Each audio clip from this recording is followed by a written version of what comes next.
Halo guys, jumpa lagi bersama Haida Channel. Kali ini gue lagi ada di Pasar Gaplok guys. Nih ada ondel-ondel guys. Di Pasar Gaplok itu terkenal karena ada ondel-ondelnya guys. Karena markas atau kampungnya ondel-ondel guys. Di sini ada Keramat Pulo guys.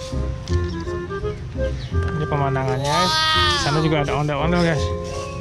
Nanti kita lihat ondel-ondelnya guys. Ini guys. Nih, ondel-ondelnya diikat guys supaya nggak kabur. Oh no! Nggak lari.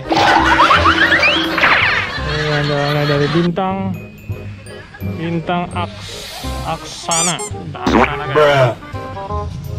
Oh, di sebelah sana juga ada ondel-ondel kecil. Ini ondel-ondelnya diikat. Oh no! Ondel-ondelnya mukanya serem guys. Lucu ya guys. Ini ondel-ondelnya ngadep tembok. Biasanya kalau sore mungkin keliling kampung guys.